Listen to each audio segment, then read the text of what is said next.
અમદાવાદથી સમાચાર પ્રાપ્ત થઈ રહ્યા છે। યુવતી પર જે પોલીસ કર્મચારીએ હુમલો કર્યો તેને લઈને પ્રેસ કોન્ફરન્સ આવી રહી છે।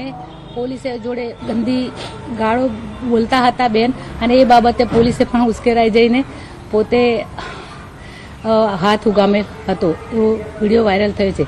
તે બાબતે તાત્કાલિક ધોરણે કડકમાં કડક કાર્યવાહી કરવામાં આવેલ છે।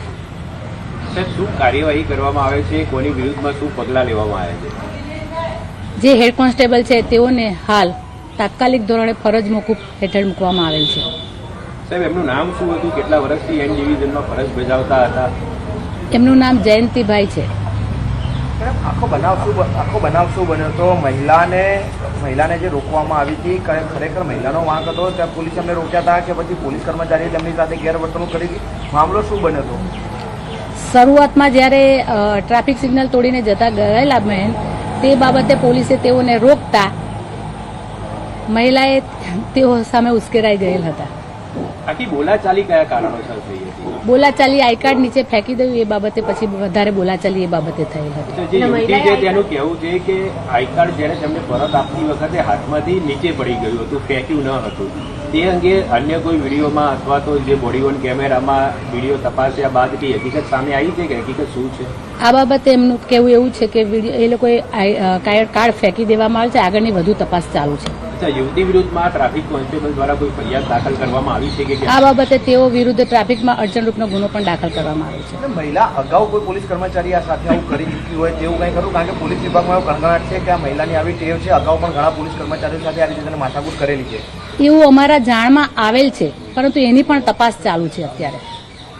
એની પણ અમે શોધખોળ કરી રહ્યા છે। આ યુવતીની ફરિયાદ નોંધવામાં આવશે કે કેમ? કારણ કે ગઈકાલે 3 કલાક સુધી પાલડી પોલીસ સ્ટેશનમાં બેસ્યા બાદ તેની ફરિયાદની અરજી લેવામાં આવી હતી। ફરિયાદ નોંધવાની સ્પષ્ટ ના હતી, તો તે અંગે કોઈ કાર્યવાહી થઈ છે કે કેમ? એ બાબતે હું આપને નહીં કહી શકું, કારણ કે એ બાબતે લોકલ પોલીસ સ્ટેશનનો વિષય છે। લોકલ પોલીસ સ્ટેશન આપને જણાવશે, અને ફરિયાદ કરવા જશે તો લોકલ પોલીસ સ્ટેશન લેશે પણ ફરિયાદ। સાહેબ, એક તરફ મહિલાઓની સુરક્ષા માટે અનેક કાર્યક્રમો કરવામાં આવી રહ્યા છે। છેલ્લા 1 મહિનાની અંદર ક્રાઇમ બ્રાન્ચ મહિલા સેલે એક ડ્રાઈવ યોજી હતી મહિલાઓ સુરક્ષાનો અનુભવ કરે તે માટે। બીજી તરફ એક પોલીસ હેડ કોન્સ્ટેબલ દ્વારા આ પ્રકારનું વર્તન, આખી ઘટનાને આપ કઈ રીતે જોઈ રહ્યા છો? આમાં અમારા પોલીસ કોન્સ્ટેબલની થોડી ઘણી તો ભૂલ છે, જે બાબતે હું આપને કહીશ। કયા પ્રકારનું વર્તન પોલીસ દ્વારા પ્રજા સાથે કરવું આપ શું માની રહ્યા છો, સૂચન કરી રહ્યા છો? પોલીસે પ્રજા સાથે સારી રીતે બિહેવ કરવો જોઈએ, સારી રીતે વર્તવું જોઈએ, પ્રેમથી વર્તવું જોઈએ। કોઈ પણ મેટર હોય તો શાંતિથી સુલઝવાની કોશિશ કરવી જોઈએ। આ બવાલ થઈ ત્યારે બોડી વન કેમેરા ચાલુ હતા કે બંધ? એ બાબત તપાસનો વિષય છે। તો કેમ શું ત્યાં કને ઘટના બની એ કોઈ તપાસ કરી થઈ બોડી વન કેમેરામાં? એ ચાલે છે, ઘટના તપાસ ચાલે છે। सर एक गाना हिंदी પછી ભાઈ હિન્દી में सर एक ही सेंटेंस में थोड़ा વધારે નાખો।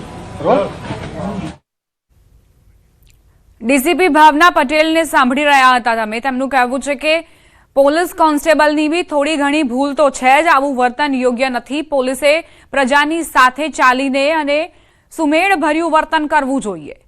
યુવતી સાથે પોલીસનું આ અભદ્ર વર્તન, જો કે અહીં એ પણ સવાલ છે કે પોલીસ તરફથી એવો આરોપ મૂકવામાં આવ્યો છે કે આઈ કાર્ડ ફેંકી દેવામાં આવ્યું, પરંતુ અને યુવતીનું એવું કહેવું છે કે મેં આઈ કાર્ડ ફેંક્યું નથી, પરંતુ એ મારાથી પડી ગયું હતું।